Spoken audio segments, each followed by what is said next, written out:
The new Lincoln Navigator is heading into uncharted waters, which are located above $100,000.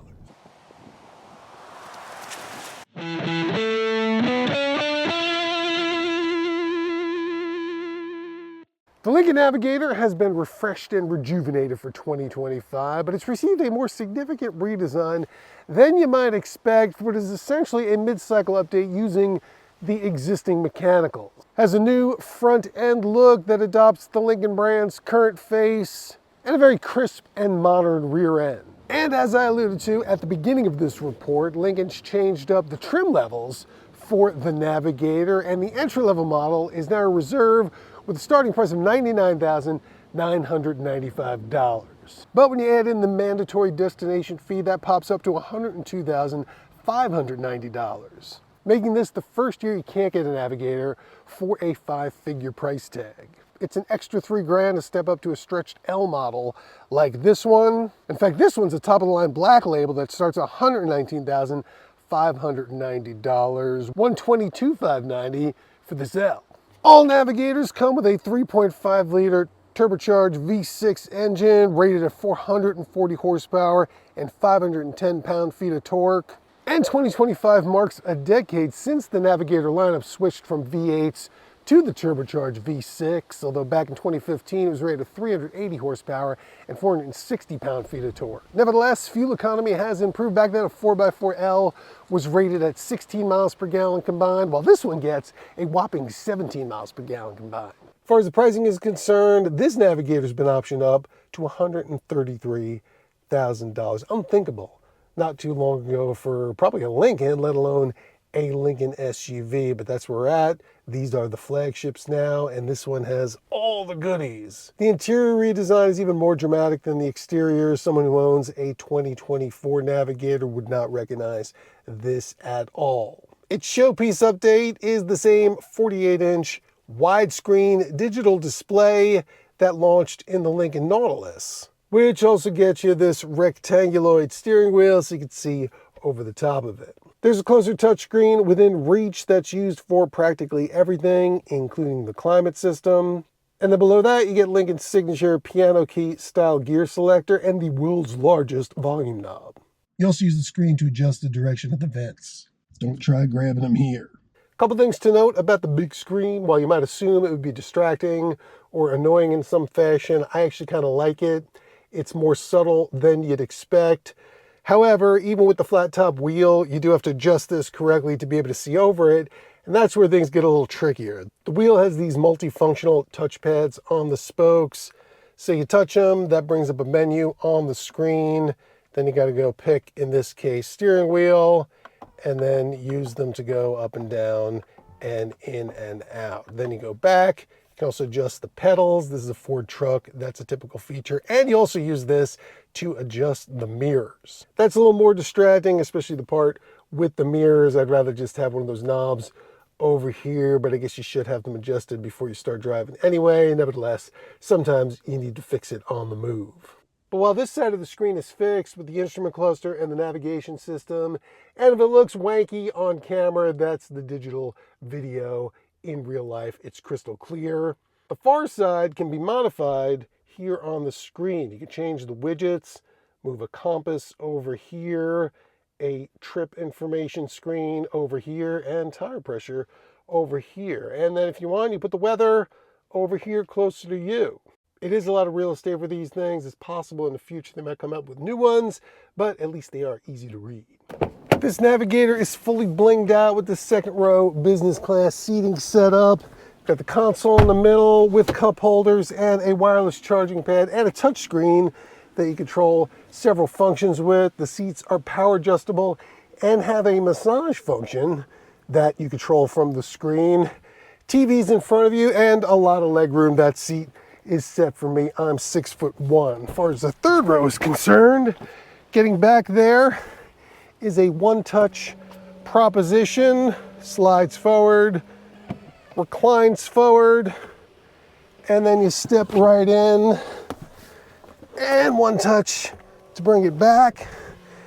And let's see how we're doing here. 6'1" behind 6'1", and the knees are just tapping, but that seat, oops, had it reclined a little bit more. You know what, let me sit that up a little bit as it would normally be. There we go. And I've been in vehicles with second rows that weren't as roomy as this. Behind the third row in the L is an enormous cargo area, accessed through a split tailgate with a small pickup style tailgate at the bottom. They can leave up to keep things from rolling out of the cargo area or even use as a seat. It has a nifty feature under the floor. Pull this panel out, open these supports up here, clip it in,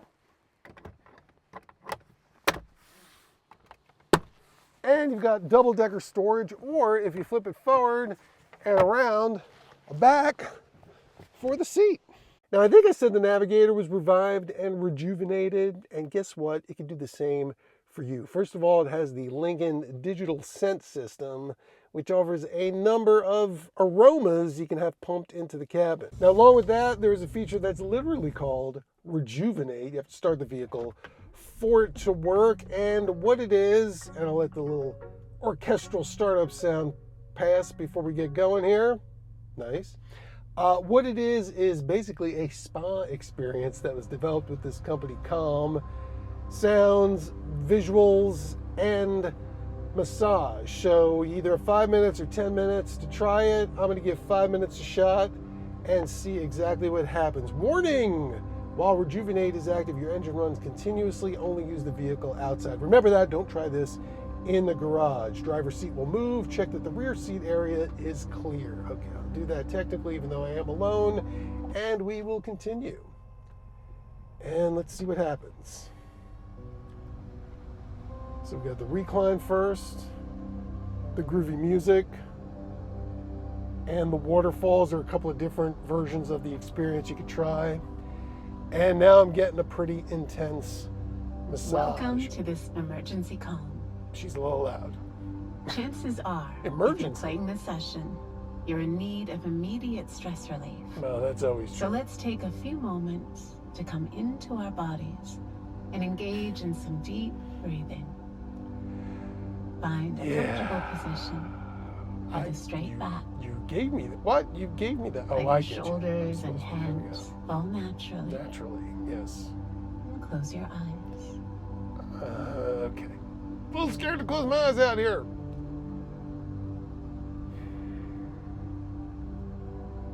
So I'm gonna ride. Start by taking a few Man, she deep just breaths keeps yakking, huh? to transition you from wherever you were a few moments ago I was to where you here. are right now. Been here all day.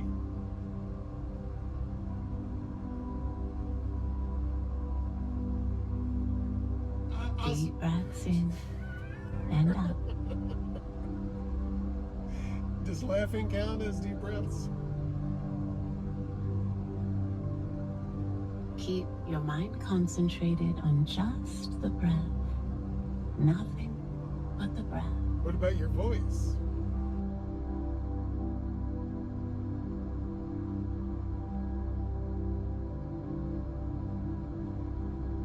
And now relax the breath and pay attention to the full length of the inhale from its very start all the way to its completion. I'll be honest, this is really Practice relaxing letting until go of she anything starts that talking. isn't the breath. Letting any thoughts or concerns fade into the background for just these few moments. How many more moments are there?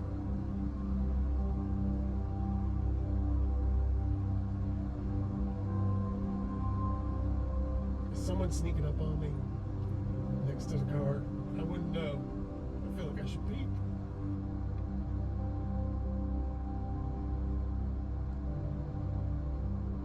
And now, shift your attention to your body.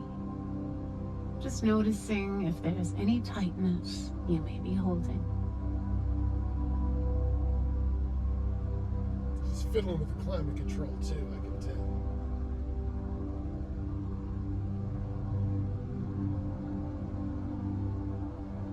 Breathe in, scanning your body to see what's here. And if you notice any tension, on your next exhale, See if you can let it soften, dissolving any tension.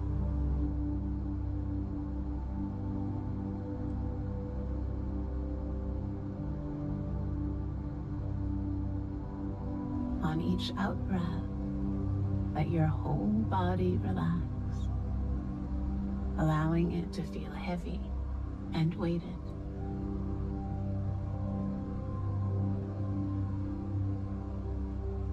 With each breath you take, allow yourself to sink deeper into your chair or cushion.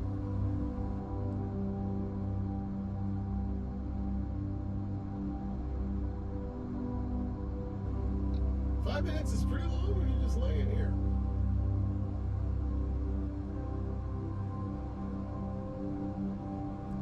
Lying.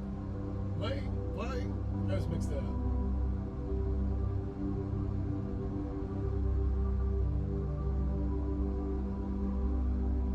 Might speed this up for you. And as you sit, your mind may wander off to concerns of the day. Allow your thoughts to appear and then disappear, watching them float away like clouds crossing the sky. Release your anxiety by releasing the thoughts that create it.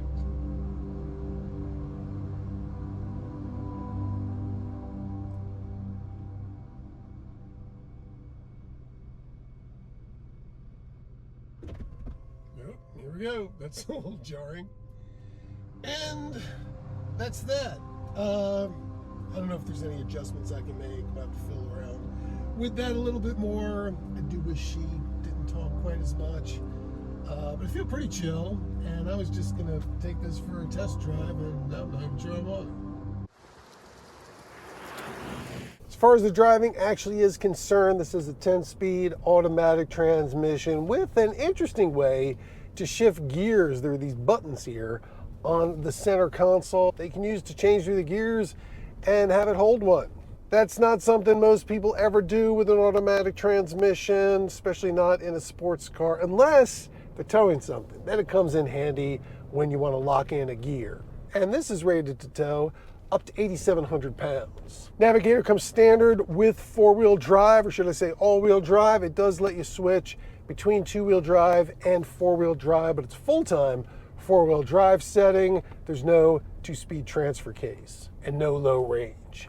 The Navigator doesn't offer an air suspension like some of its competitors, but it does come standard with computer-controlled adjustable shock absorbers and various drive modes that fiddle with their stiffness. I know some people just can't live without a V8 engine, but I think Lincoln and Ford have proven that this turbocharged six-cylinder can do the job in a full-size truck.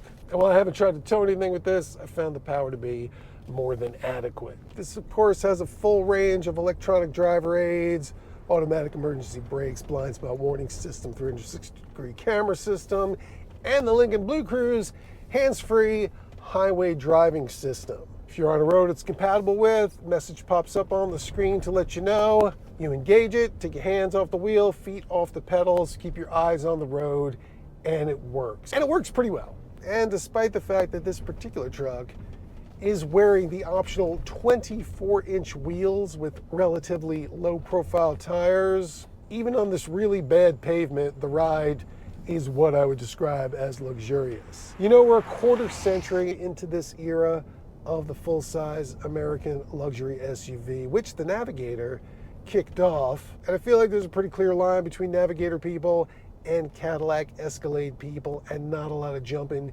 in between them. But I must say, this one's so much better than the last one, it should definitely keep people from jumping the Navigator ship.